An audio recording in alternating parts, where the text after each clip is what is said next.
I should preface before I start that this is not a piece of research. I think all the other plenary speakers actually have research to talk about. I don't. It's just a very opinionated piece, but I hope it'll get the discussion going. So first, some history. In February 2014, the first MBS working paper boldly outlined what was in effect a manifesto for, quote, rethinking modern British studies. Challenging what we see as a problematic disciplinary, analytical and theoretical fragmentation of the field, we seek to offer, they argued, new interpretive frameworks around which to structure further research, shape undergraduate and postgraduate teaching, and encourage new forms of public engagement. The working paper went on to argue that despite the revitalising effects that a succession of intellectual turns had had on the study of Britain's past, there remained, quote, a nagging sense of crisis. The field, they argue, lacked a common set of questions and rarely engaged with the politics of the present or those beyond the academy. It was a stirring call to arms, finally. In October, MBS posted a series of responses from leading scholars in the field, Antoinette Burton, Deborah Cohen and Margot Finn, all of which burned brightly, if briefly, in the Twitterverse. But by then, of course, the History Manifesto had been published by two historians of Britain, David Armitage and Joe Goulding. Amidst the sound and fury of its promotion and reception, it's hard to know which was bigger, the promotion or the reception, there were a series of critical blogs by folks at MBS highlighting its mischaracterization of microhistory and its limited understanding of the public. Having politely responded to the MBS agenda by celebrating rather than lamenting the pluralism and heterogeneity of working British history, Deborah Cohen was less polite in her critique of the History Manifesto in December. Working with Peter Mandler, they refuted its diagnosis of a crisis in the discipline, as well as its prescriptions and even its professionalism. It was an old-style hat-trick job. A few weeks earlier, Matt Holbrook had already sounded a retreat. The working paper he blogged was no manifesto. Its, quote, interpretive frameworks are not meant to be prescriptive or programmatic. That language was repeated in the call for papers for this conference. Rather than, quote, a coherent and exclusive agenda, the working paper was apparently intended as a prompt for critical discussion and debate. Pluralism was back in, manifestos were out. What a difference a year makes. A second working paper, WP2, produced by postgraduates, was posted exactly a year after the first in February 2015. It smartly resituated the MBS project within the context of a neoliberal university and the precarity it produces and relies upon among its workers, be they students, teachers, administrators, or auxiliary workers. It was a brave and important intervention for several reasons. Firstly, Birmingham's Vice-Chancellor, the British historian David Eastwood, was a key architect of the Grounds Report student debt finance fee regime, and he doesn't take criticism lightly. Last year, he evicted and suspended those students involved in the occupation of the campus's Senate chamber. Secondly, WPT gently chided the predominantly white, male and securely employed authors of WP1, their advisors and, let's face it, their patrons, for not considering the relationship between their intellectual agenda and its conditions of production. In particular, they suggested the necessity of rethinking not just the fragmented field of British studies, but the nature of postgraduate training, in it, given the conditions of the labour market.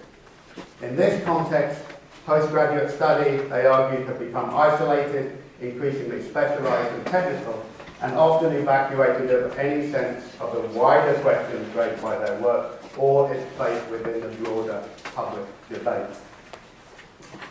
Just a month later, the V21 Collective echoed some of this analysis of the field's crisis in yet another manifesto. It's been a year for manifestos. Their manifesto sought to reinvigorate Victorian studies for the 21st century, accusing it of having fallen prey to positive historicism, which it called a mode of inquiry that aims to do little more than exhaustively describe, preserve, and display the past for a dwindling band of Victorianists. Instead, evoking that old familiar the history theory dyad, they suggested that a resurgent formalism was better equipped to make sense of the past in the service of our present. Similarly, at a recent conference on radical history, a crisis in the purpose of history was diagnosed, and historians were again urged to be more engaged with the politics of the present. Whatever we make of these manifestos, they clearly illustrate that for some, a sense of crisis in the field of British studies is real and perhaps even pervasive. Crisis is an overused term, but to my mind it aptly captures the present conjunction within our field, our discipline, the humanities more broadly, the academy and the world at large. Here's why. The field of modern British history is at a generational crossroads.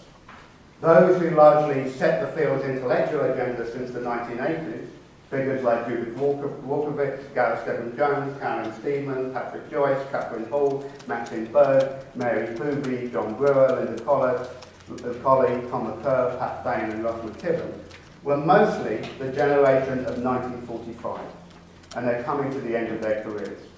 Festschrifts proliferate, at least for the men. Oh, you're already there. Their work, almost without exception, was driven by a particular set of investments and arguments around Marxism, feminism, and social democracy. They reminded us of the inhumanity and inequities of capitalism's global and household division of labour, as well as the compromised but indispensable forms of welfare used to manage it in post-1945 Britain. It's far from clear what the defining set of intellectual and political generative questions that shape my generation of scholars are, or whether we could even stake out our own vision of the field's future. In part, this failure of my generation is a consequence of the way some of us embraced the feminist, post-colonial and post-structuralist critiques of meta-narratives that first animated the cultural tone in the 80s and early 90s. Usually, those of us who did so, and our numbers were actually remarkably few, did so sought to embrace a radical anti-essentialism that we hoped would enable a reimagination of the left in the age of Thatcher and Reagan. In Britain, an equally unbending Anglo-Marxism and empiricism accused us of heresy for abandoning the politics of class and the conventions of history as a discipline. And yet, just like Labour and women's history before it, the steady work of incorporation or integration so familiar to our discipline has now shorn cultural history of its radical, critical edge. Indeed, fortified by the new empiricism, we could say that a good deal of cultural history now looks much like the positivism it once revolted from. This domesticated version of cultural history is now common sense of our discipline, even in Britain, where it became bolted on to previously dominant forms of social and political history without disrupting their latent materialism. Perhaps only the now not so new imperial history and residual pockets of labour and women's history still has a political edge to it, determinedly seeking to unsettle Britain's amnesia about empire, the violence of its forms, and the persistent racialised relations of power it has ceded us. In the neoliberal academy we now inhabit, this version of our discipline has a slippery and uncertain place. The empiricism of history, like its mirror image, the new literary formalism, does not have much resonance for fee-paying students. They either want to understand why responses to the Great Recession has mortgaged their futures, or they want to graduate with a degree that will enable them to pay off their debts so that they can have a mortgage.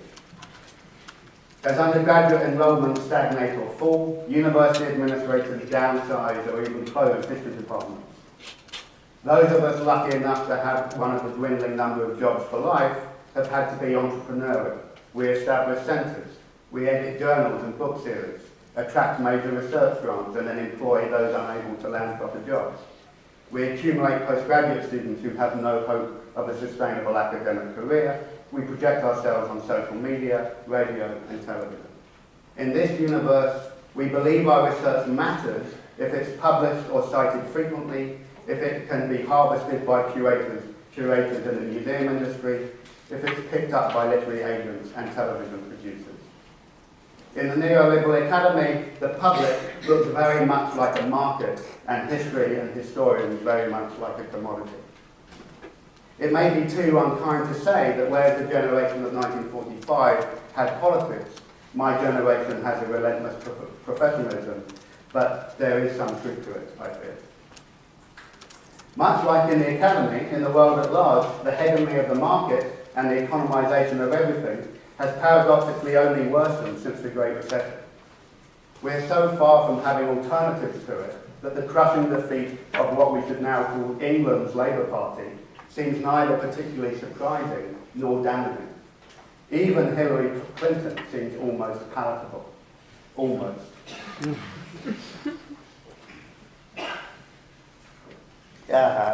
Almost got that. In these conditions, at this conjuncture, in this state of crisis, it seems to me no longer adequate to celebrate the diversity of our field, let alone the craft and empiricism of our discipline, or the innate value of the humanities.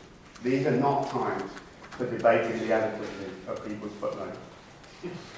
It's time instead to discover the investments and questions around which my, or more accurately now your generation, can rethink the past and present of modern Britain.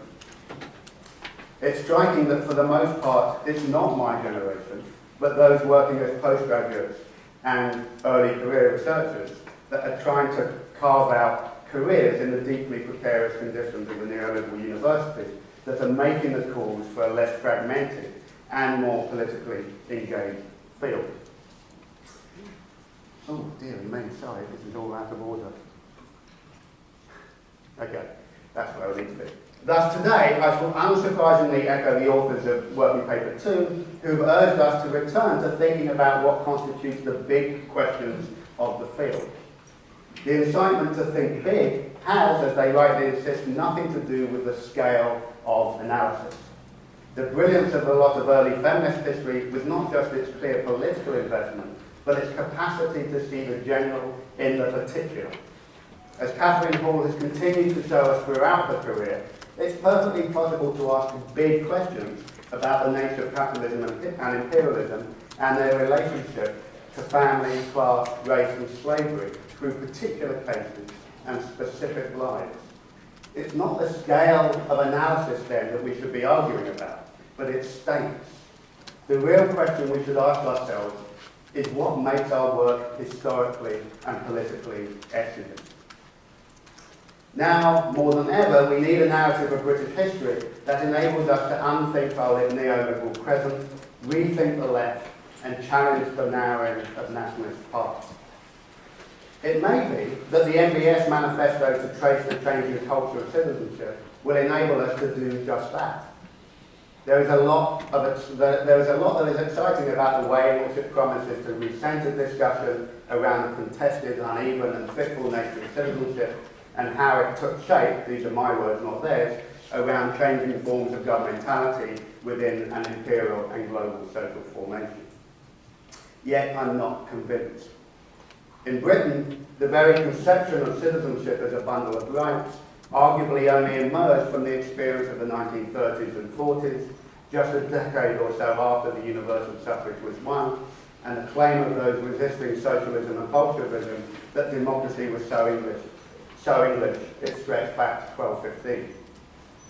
Invoking a culture of citizenship thus risks enshrining the fiction of British exceptionalism it seeks to escape, especially when it ignores how representative democracy was first a white settler colonial story built upon authoritarian racial exclusion of indigenous peoples.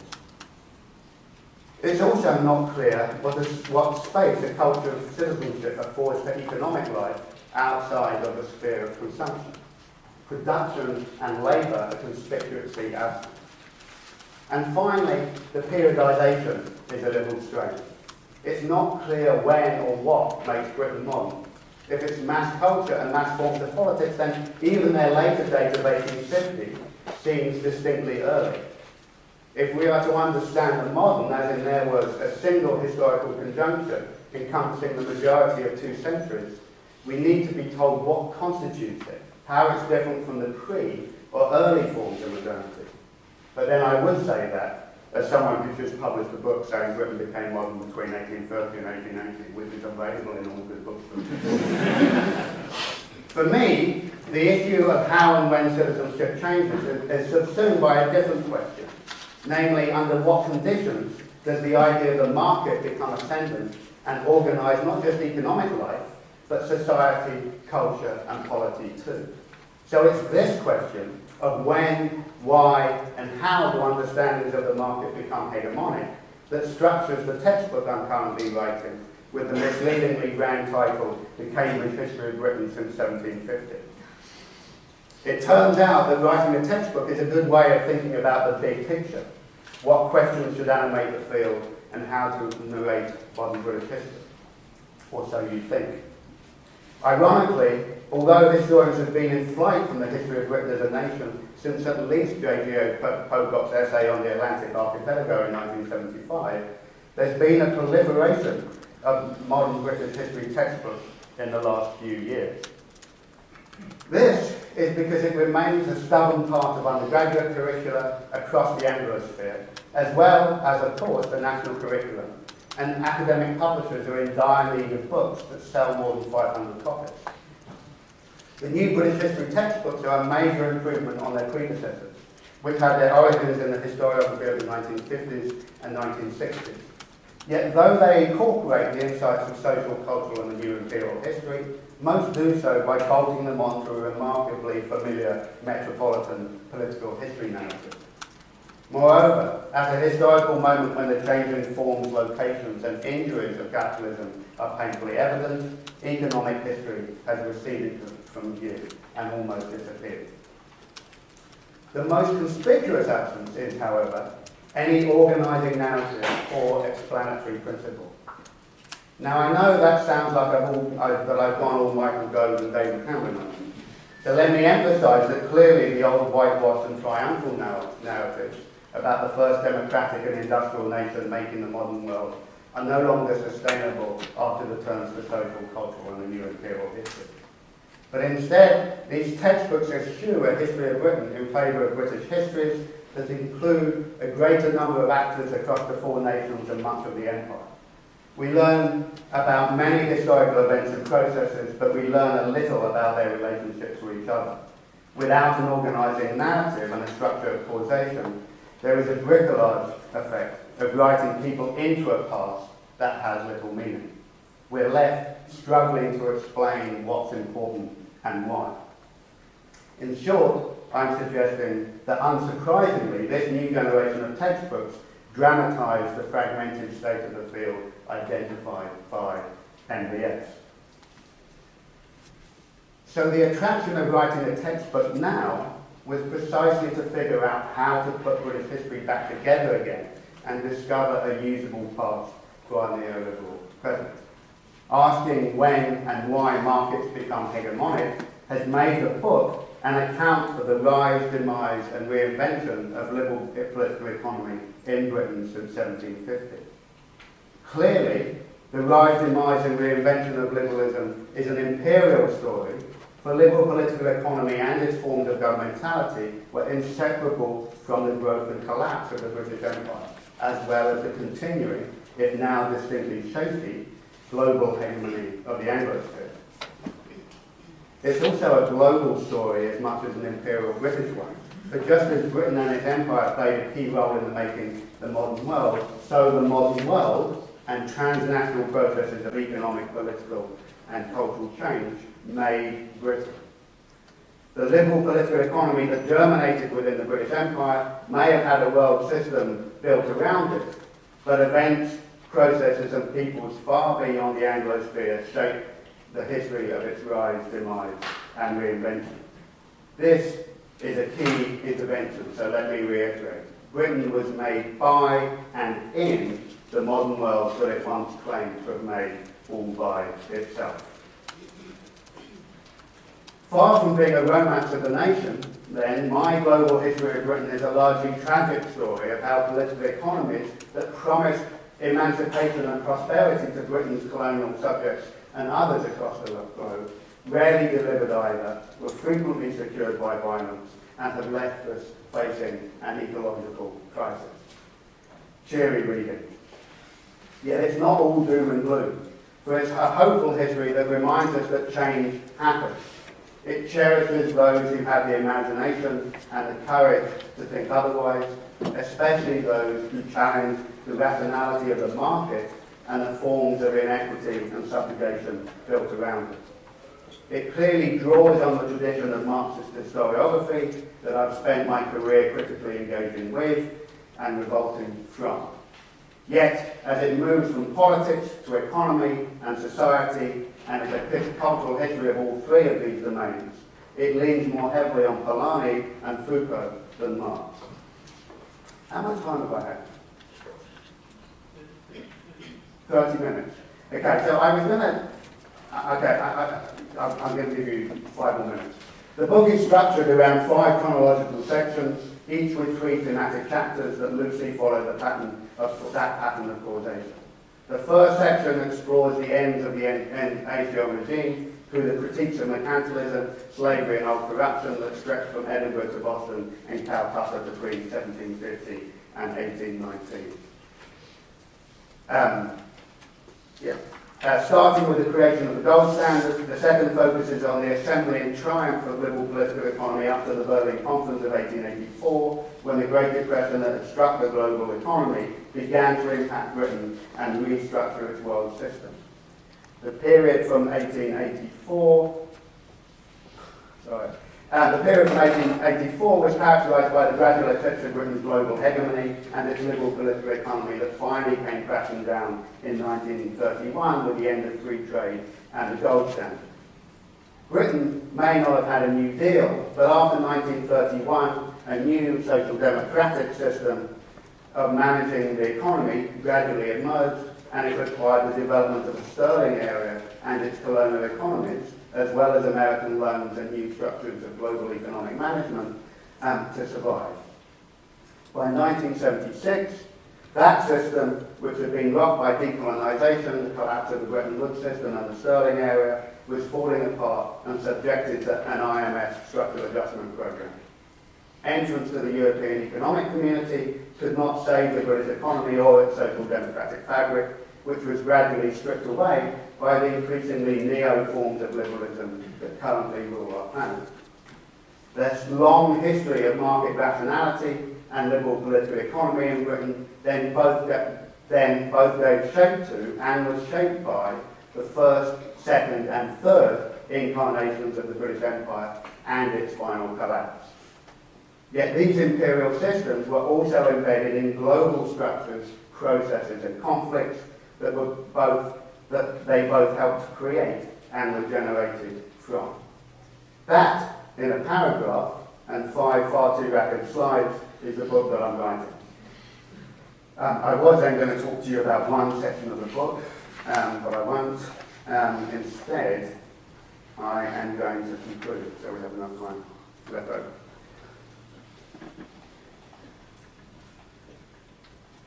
Perhaps today the times are also changing.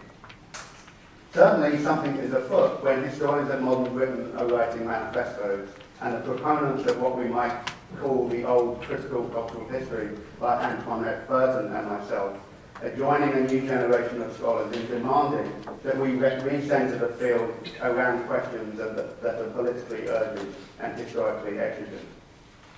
The question then that animates my work is when, how and why do markets become hegemonic in modern Britain. To my mind, that's not a story about the inexorable logic of capital. It's a story about politics and culture and the remaking of the world around the fiction of the market. It's a story that allows us to map the rise, demise and reinvention of the liberal political economy in Britain and to make sense of the myriad ways in which it shaped the lives of those across the British Empire and many others across the world. It was not a history manufactured solely in Britain. The rise, demise and reinvention of the market as a principle of government was shaped by global events, conditions and forces, and that middle section of the paper would have shown you that. This is how I propose we understand Britain's global past so that we can better comprehend our neoliberal present. If we can remind ourselves that markets, like British values and their professed liberalism, are neither timeless nor progressive, we might just be able to imagine a future without their rationality of rule. Thank you.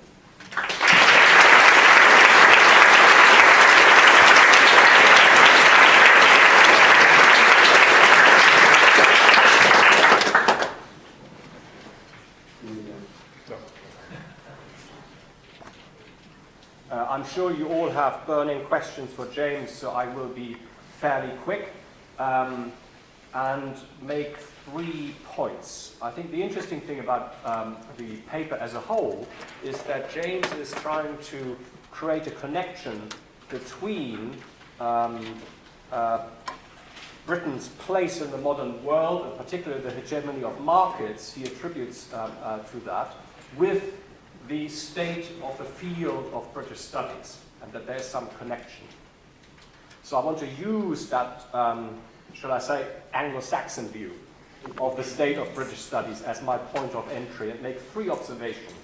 The first is about the hegemony of markets and neoliberalism, and that there may be a connection between what's going on in the real world, including reform of the university sector and the commercialization of it, with the crisis you all here trying to wrestle with and resolve.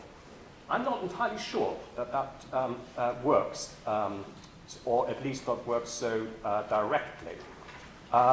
If we have the chance to cross the channel, then we'll find pretty lively debates in France and Germany particularly, but also Scandinavia, where politics is absolutely central to their sense of what contemporary history is. Political engagement with environment, generational justice, plenty of inequality seminars long before Piketty's book was published. So there may be something peculiar about British studies and that can't really be traced to neoliberalism as such. And in any case, if it was true, all subject fields in British universities would be in crisis. I'm not sure they are. Second point I want to make is about the market and the way the market appears in the paper. And I think it appears in 2 ways. For a lot of the paper, there's a real market. And tracing that real market is sort of the organizational spine of the book outline you've seen. So, Britain spreads markets, division of labor, and extracts resources and capital for its benefit in the course of the modern world. But then at the end of the paper, where we get to the contemporary world and to neoliberalism, James suddenly speaks of the fiction of the market. This is actually not something that exists. As people imagine a market, and they're trying to impose something artificial into our lives. So I think there's a tension here, and the way perhaps to think about it is to ask, well, how hegemonic actually was the market at different times and in different spheres of life? I believe that modern growth has something to do with markets, and that markets indeed expanded. But I think it's probably worth emphasizing that there were lots of spheres of life where the market was not hegemonic, or at least not for most of the modern period. If you think of private credit, consumer credit, things like that, well, most people are still paid in cash until the 1960s. If you're lucky in the 1930s, you might get hire purchase arrangements to buy a piece of furniture, but we clearly, in private life, we can't really talk about a market of personal finance that is remotely similar to what we now live in. If you think of labor markets, not only do we have slavery, but after slavery in 1833, we have apprenticeship, we have indentured labor, and then across the world, really, from the 1880s, 1890s onwards, we have pretty aggressive steps to stop a labor market from emerging. What does Britain export? In the longer version of James's paper, he singles out railways, which I think are very good examples, and alongside were, of course, the big infrastructure and utility projects, so British companies building gas works, water works, electricity, and so forth. But most of those are monopolies, so they're not really a market either. So I think the way to tackle this is to identify, in fact, in which areas markets advance more aggressively and distinguish them from areas where there are restraints on markets and assess that balance. And I suppose the way to do it is like the recent Nobel Prize winner Jean Tirole did in making the point that markets are different. There isn't such a thing as one market, and hence competition is also different. So that's my main point. A concluding point is about how to place Britain in the world. In many ways, I think James' way of doing it gets us back to the old core periphery problem in imperial studies. And James mentioned his intellectual debt to Polanyi and Foucault, but I also sense a bit of Wallerstein in there, of thinking how Britain, in fact, manages to be at the center of this world system.